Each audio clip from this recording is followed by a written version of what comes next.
Hi, it's Steve. Today we're going to show you how to change the control board on your dryer. It's a really easy job. Let me show you how we do it. Now before we begin this repair, the first thing we'll need to do is to disconnect power to the dryer. So either unplug it or locate the electrical panel, turn off the appropriate breaker, or remove the appropriate fuses. Now once we've done that, we'll need to remove the main top. And it's held in place with two screws that are across the back. So you'll need to pull the dryer over enough to access those screws.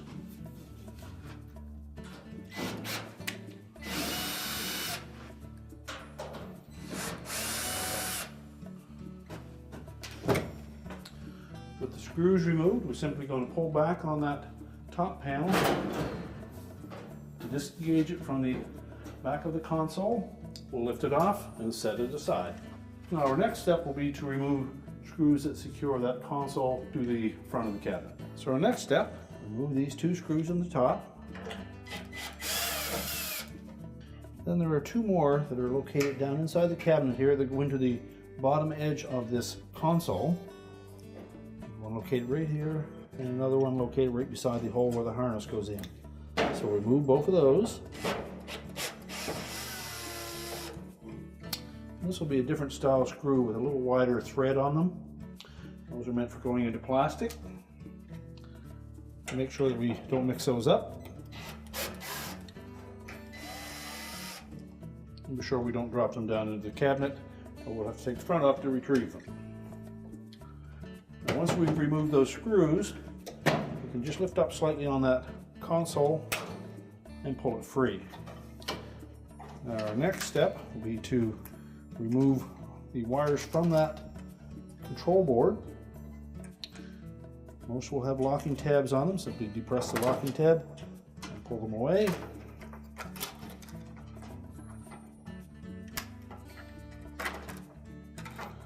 Untuck them from the harness retainers.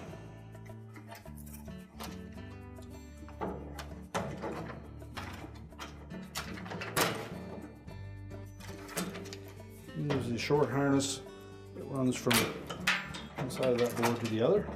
Remove that as well.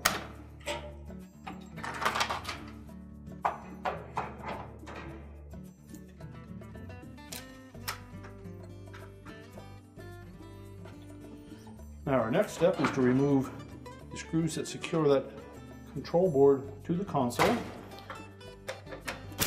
Most models will have 5 screws securing it.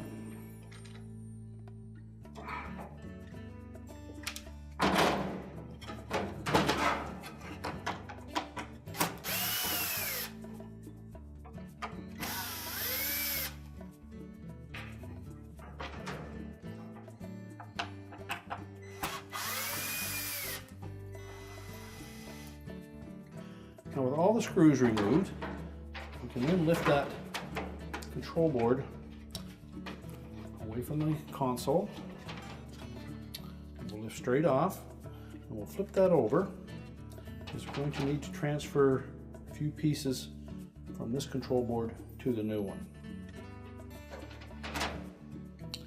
The indicator lenses will just slide out. Install them directly onto the new one.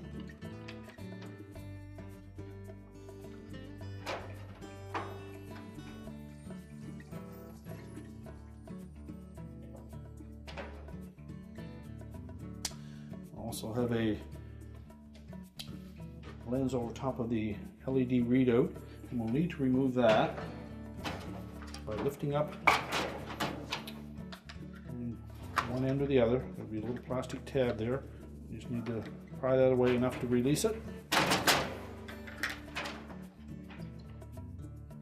And lift that off.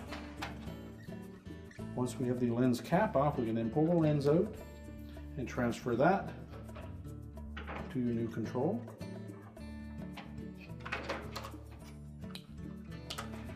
And then snap the cap down into place.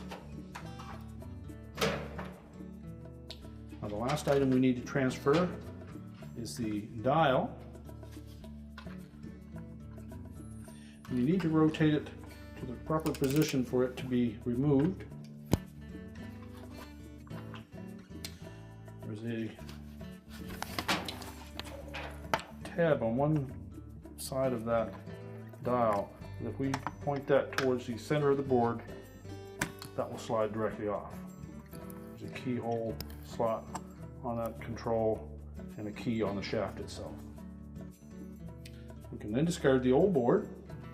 And I'll take that new shaft with a knob, locate that little tab, line it up with the keyhole slot. And normally that would position that inner tab towards the center of the control and press it firmly down. And we need to make sure that the control knob is lined up to match that. If you look at the back side of our control knob, you'll see that there's a groove on that. We'll rotate that towards the top of the console.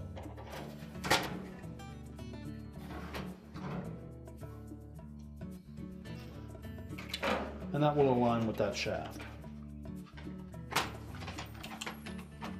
Set the whole assembly in place. Make sure the mounting tabs seat properly on both sides, and then we can reinstall the retaining screws.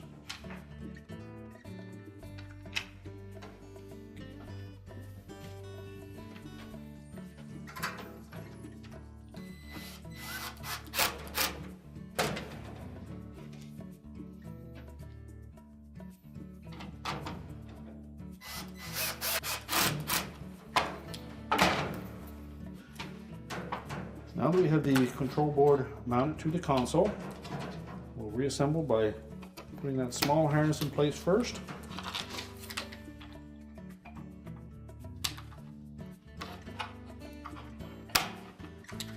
Make sure the connectors are firmly pressed into the board. Then we'll locate the rest of the harness and reconnect each wire accordingly.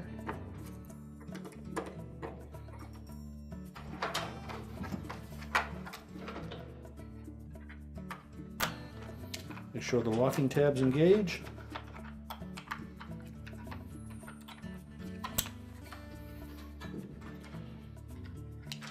And tuck the harness in behind the harness retaining clips.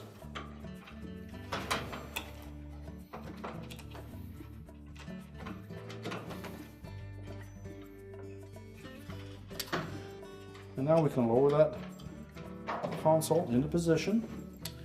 Take note on the side that the harness goes in that we don't trap it behind that plastic stud on the console itself. Be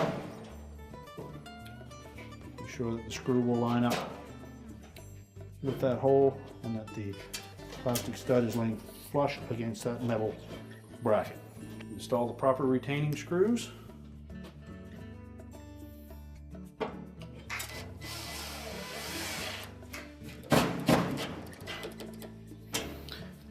Take care not to over tighten those.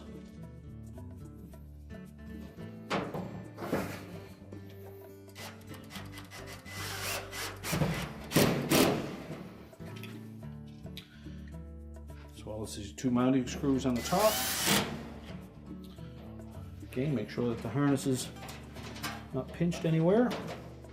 And now we're ready to put the main top back on. Now when placing that top panel back on the dryer, make sure that we set it in over that frame at the front. So there's about a ½ inch gap between the leading edge of that top panel and the back edge of the console.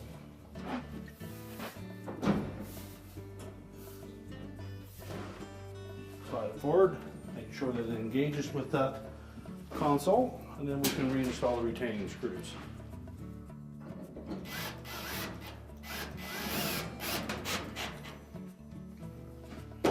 Now we're ready to push the dryer back into position, and we can reconnect the power, and our repair is complete.